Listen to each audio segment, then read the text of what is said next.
appendix, but details of his demise remains mysterious to this day. Okay, so people, he had to have planned this, because who passes away on Halloween? Okay, somebody that obviously wants to be remembered every year on a holiday that's iconic. That's who. And now would be a good time to like the video and to subscribe to my channel. So for over 30 years, Harry Houdini dazzled audiences with his different stunts and superhuman endurance. So what finally put him 6 feet under? The Hungarian-born escape artist jumped off bridges while handcuffed and wearing leg irons. He slithered out of sealed milk cans filled with water, and he devised a Chinese water torture cell in which he submerged and suspended upside down by his ankles. None of those did he. I guess he was able to get out and survive. So Houdini's heart-pounding getaways usually involve a healthy dose of trickery, and but they were also genuine risk. In 1915, Houdini nearly suffocated during a stunt in which he was shackled and buried under 6 feet of dirt. Houdini had made a career out of surviving the impossible, which only made the circumstances of his 1926 death all more mysterious. The 52-year-old performed before a packed audience in Detroit on October 24th, but was rushed to the hospital afterwards with an apparent case of appendicitis. He died just a week later on Halloween, leaving his legions of admirers bewildered. Okay, so an obituary in the New York Times expressed shock at the passing of the man who so often had seemed to thousands to be cheating the very jaws of death. And I want to talk about something else. So I've been to Detroit, and I don't remember anybody talking about Houdini there. And I think they should have had some of his cool, iconic stuff there. But I did see they had Houdini stuff in Las Vegas when I was in Vegas. So, I don't know why they don't have it set up in Detroit. So Houdini's final performance. The strange series of events that led to Houdini's demise had kicked off several weeks earlier on October 11th. 1926, while being shackled into his Chinese water torture cell during a performance in Albany, New York. So it says he was struck on the leg by a piece of faulty equipment. He hobbled his way through the rest of the show, but was later found to have sustained a fractured left ankle. Against doctors' orders, Houdini continued his torture and traveled to Montreal, where he gave a lecture at McGill University. Just a few days later, on October 22nd, he invited some McGill students to visit him in his dressing room at the Princess Theater. The magician's sore ankle was still bothering him, so he plopped down on a couch while the group chatted. At some point, a student named J. Gordon Whitehead arrived and asked Houdini if it was true that he could resist hard punches to his abdomen, a claim that the magician had supposedly made in public. According to witness Sam Smits, when Houdini said the rumors were true, Whitehead abruptly delivered 4 to 5 terribly, forcibly deliberate, well-directed blows to his stomach. Houdini was still reclined on the couch and had no time to prepare for the punches, which appeared to leave him in considerable pain. And now would be a good time to like the video and to subscribe to my channel. Do you like this new series? This is the Death series, and there will be more series to come and more episodes from the Death series as well.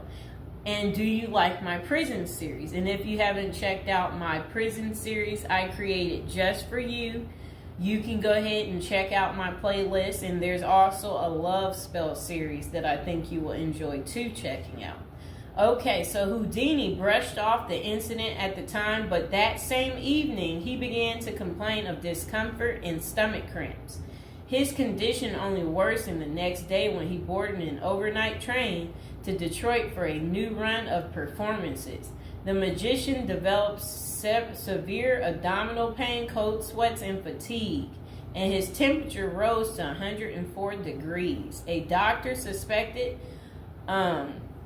appendicitis and instructed Houdini to go to a hospital, but the performer insisted on taking the stage for his opening night show at Garrick Theater. Isn't that really funny?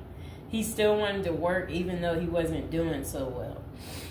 Okay, he proceeded to struggle through his routine before collapsing immediately after the final curtain. The show would be Houdini's last. The same night, he was taken to a Detroit hospital and prepared for surgery. Doctors successfully removed his appendix, which was found to have ruptured several days earlier, but it had already poisoned his insides. Despite a grim prognosis, the magician clung to life until October 31st, when he died with his wife Bess and his two brothers by his side. The official cause of Houdini's death was listed as peritonitis caused by a ruptured appendix. At the time, the magician's doctors firmly believed that the illness was the result of so I guess some guy had given him something backstage during an encounter in Montreal. Okay, so such cases of traumatic appendicitis are extraordinarily rare. One study found only a couple dozen instances over a nearly 20-year period, but in 1926 the diagnosis was widely accepted. Houdini's life insurance company was even forced to pay his wife a double for accidental death. Okay, so doubts arise over the escape artist's death. Houdini was laid to rest in Queens, New York. And this is what his little, I never knew that was where he is. Well, there he is right there. Okay, that was his tombstone. Okay, so look, maybe I can put that tombstone as the thumbtack, people. Okay, so Houdini was laid to rest in Queens on November 4th, 1926, but rumors about his unusual death have persisted ever since.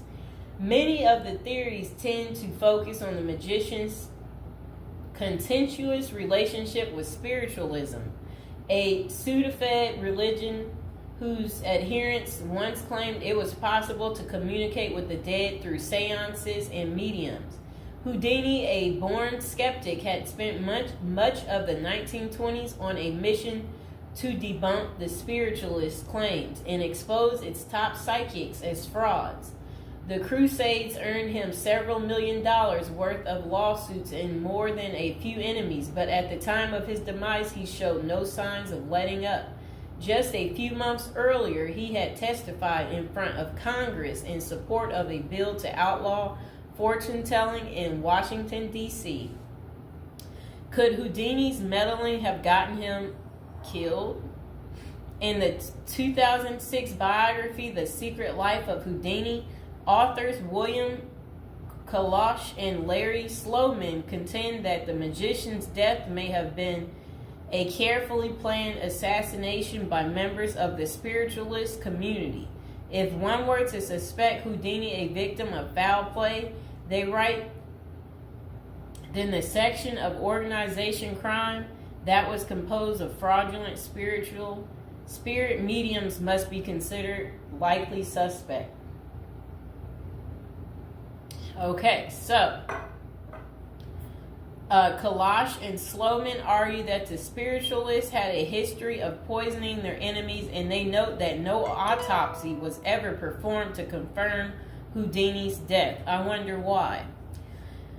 So his death was actually caused by appendicitis. If someone were hell-bent on poisoning Houdini, it wouldn't have been very difficult, they concluded. Considerable debate has also focused on J. Gordon Whitehead, the McGill student who supposedly delivered the potentially fatal gut punches to Houdini's Montreal dressing room.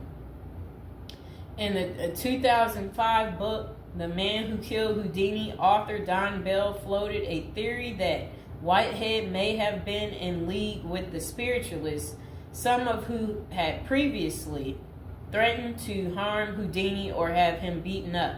Bell concluded that there was not enough evidence to connect Whitehead to any kind of criminal plot, but others have argued that he was an enemy agent who stalked Houdini during the magician's time in Montreal. Okay, so was Houdini murdered? The true cause of Houdini's demise may never be known for sure, but the majority of scholars tend to dismiss the murder theories as mere speculation. For them, the more pressing question is whether Houdini's ruptured appendix had any connection to the stomach blows he received a few days earlier.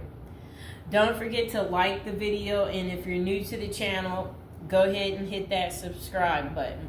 So while the evidence shows that such conditions is indeed possible, many consider it more likely that Whitehead's punches simply caused Houdini to ignore an already existing case of appendicitis. By the time the magician finally sought out treatment, the theory goes it was already too late. Interestingly, perhaps the most sought after source for information about Houdini's death is none other than Houdini himself in what amounted to his ultimate test of the spiritualist claims. The magician promised his wife Bess that he would try to communicate with her from beyond the grave. Bess went to hold an annual Houdini seance for 10 years before finally abandoning the search in 1936. Fans and fellow magicians have since made the seance a Halloween tradition, but thus far, the great Houdini's ghost has refused to speak. I wonder why. So I hope you guys enjoyed hearing about what happened to Harry Houdini and how he passed away on Halloween.